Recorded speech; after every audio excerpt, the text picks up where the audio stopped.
Quando foi a última vez que você se sentiu verdadeiramente desconfortável?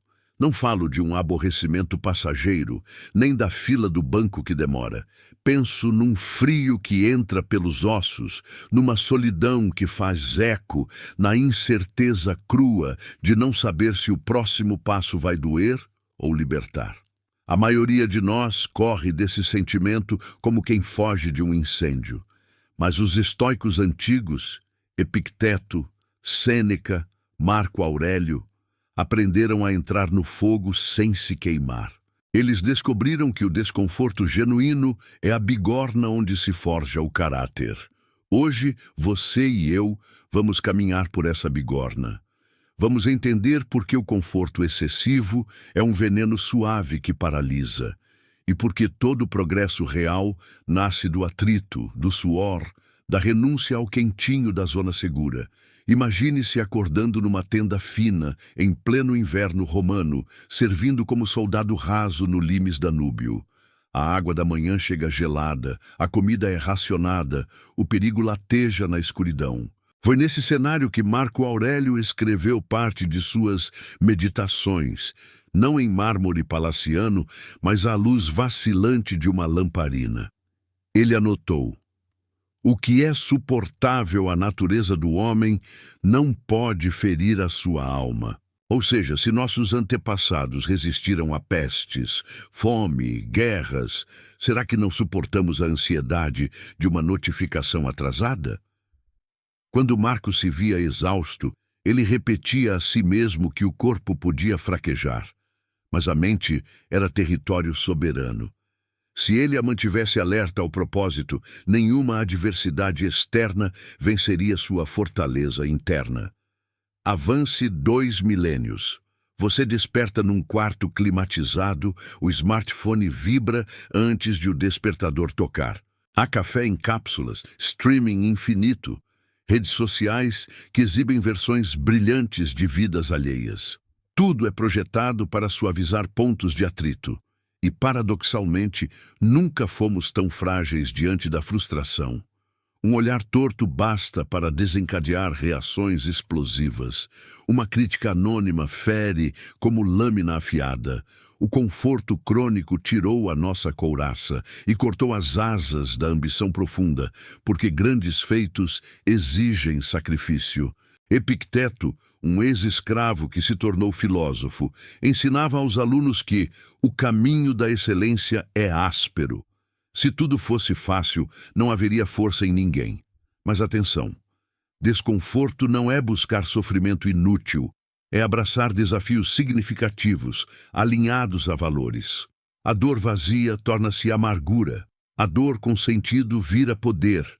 Veja um atleta olímpico. Ele convive com microlesões, dietas estritas, rotinas monótonas.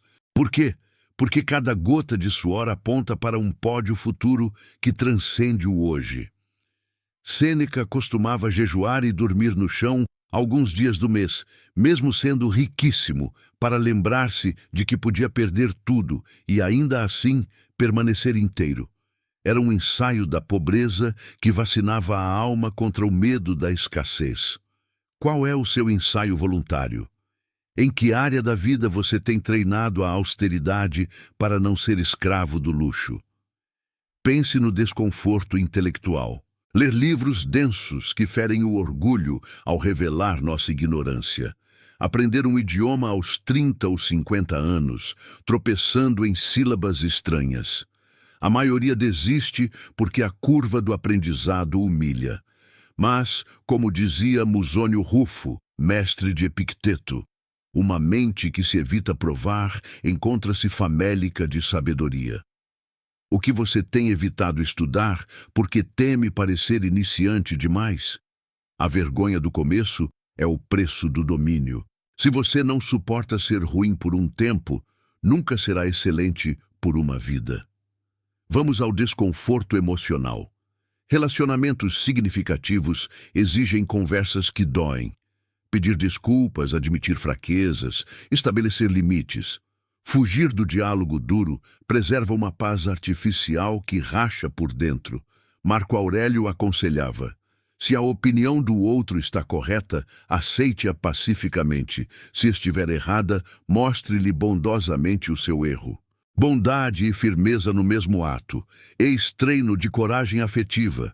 Hoje, quando algo incomoda, deslizamos para o scroll infinito, soterrando emoções em Reels.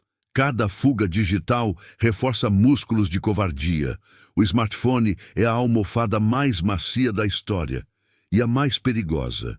Desconforto físico, corpo fraco hospeda mente inquieta.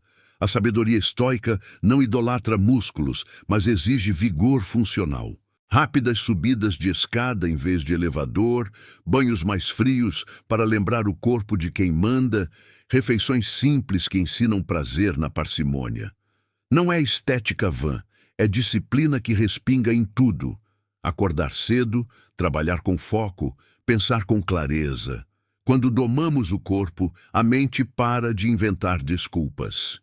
Perseu, o herói mítico, não arrancou a cabeça da Medusa antes de ter braços fortes o suficiente para erguer a espada. Desconforto financeiro. Viver abaixo do padrão possível, investir a diferença, sentir a folga mental de não dever favores ao próximo salário. Sêneca advertia que a riqueza é escrava do sábio e senhora do tolo. Quanto mais necessidades artificiais você cria, mais algemas veste. Reduzir compulsões é abrir espaço para a liberdade. Pergunte a si mesmo antes de cada gasto: isso me dá poder ou me vende ilusões? Se a resposta é ilusão, devolva à prateleira. O prazer momentâneo custa anos de arrependimento. Agora transformemos filosofia em ação. Trace um plano de incômodo consciente em 3 camadas. 1. Micro-incômodos diários. Pequenos gestos que lembram o corpo e a mente da sua autoridade. Escolher a fila mais longa. Levantar-se da cadeira a cada 30 minutos. Ficar um dia por semana sem açúcar. 2.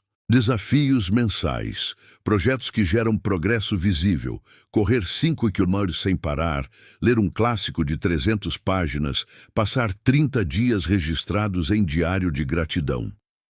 3. Missão anual, algo que assuste e inspire, fazer um mochilão minimalista, lançar um livro, aprender a tocar um instrumento e estrear em público. Cada missão é um degrau de autoconhecimento. Mas cuidado, o caminho do desconforto inclui pausas estratégicas. Um arco tensionado demais arrebenta. Sêneca lembrava que o repouso e o trabalho se fortalecem mutuamente. Incômodo sem repouso vira punição. Repouso sem incômodo vira anestesia. Equilíbrio dinâmico, não conforto permanente. Agende o descanso com a mesma disciplina do esforço. Talvez você pergunte: e se eu falhar, se o incômodo for maior que minha força? Então leia Epicteto outra vez. Não são as coisas que nos perturbam, mas a opinião que temos delas. Não rotule um tropeço como tragédia. Chame-o de treino. Cada queda indica onde ainda somos frágeis. O fracasso é professor que cobra caro, mas ensina lições inesquecíveis. Marco Aurélio registrou: o impedimento à ação avança a ação. Aquilo que se interpõe torna-se o caminho. O obstáculo é o caminho. Frase que virou mantra de times campeões e empreendedores resilientes, porque traduz o cerne do estoicismo. A vida não atrapalha o seu projeto, ela é o projeto. Chegamos ao ponto central. Desconforto voluntário hoje previne sofrimento involuntário amanhã. Treinar-se para a escassez prepara-o para crises econômicas. Exercitar paciência em pequenos aborrecimentos fortalece o ânimo contra grandes tragédias. A morte, doença, perda, nada disso é evitável.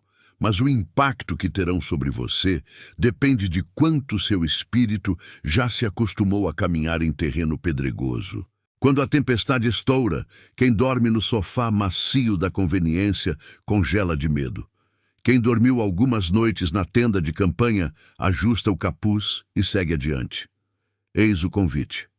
Escolha hoje algo que lhe traga frio na barriga e calor na alma. Dê o primeiro passo antes que a mente comece a racionalizar a fuga. Escreva a mensagem difícil, desligue as notificações por 24 horas, corra sob chuva fina, recuse a sobremesa que sempre vence, guarde 10% do que ganha antes de gastar o resto. Qualquer ato que enfrente a parte de você que quer hibernar na mediocridade.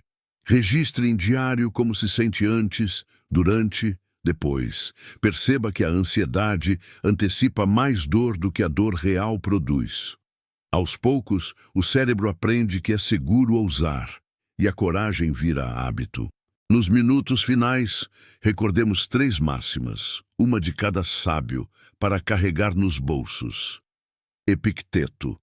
O caminho para a liberdade é aceitar as coisas como elas são e querer que sejam como são. Quando o mundo não obedece a seus caprichos, ajuste seus caprichos ao mundo e use a energia poupada para atuar onde realmente tem poder. Sêneca. Não é porque as coisas são difíceis que não ousamos, é porque não ousamos que são difíceis. A dificuldade é muitas vezes um espelho da nossa hesitação. Ataque primeiro, pergunte depois. Marco Aurélio. Lembre-se de quanto mais forte será o espelho da sua mente quando você enfrentar a adversidade com serenidade. Não uma serenidade passiva, mas ativa, que age calmamente mesmo debaixo de granizo. Se você me acompanhou até aqui, já deu o passo mais importante. Ficou em desconforto intelectual por mais de 15 minutos, navegando num mar de ideias que não oferecem recompensas instantâneas. Essa persistência o diferencia da maioria que abandona no primeiro parágrafo. Agora, transforme conhecimento em músculo, escolha seu incômodo, abrace-o com disciplina, torne-o rotina. Daqui a 1 ano, olhe para trás e reconheça o exato dia em que começou a nova engenharia de si mesmo. Talvez seja hoje, e quando o conforto lhe acenar de novo, suave e sedutor, lembre-se, ele mata lentamente, mas com um sorriso acolhedor. Recuse o convite e retorne ao fogo que o forja. Porque é no calor da adversidade que o aço da alma ganha tempera. E essa têmpera, meu amigo, ninguém tira de você.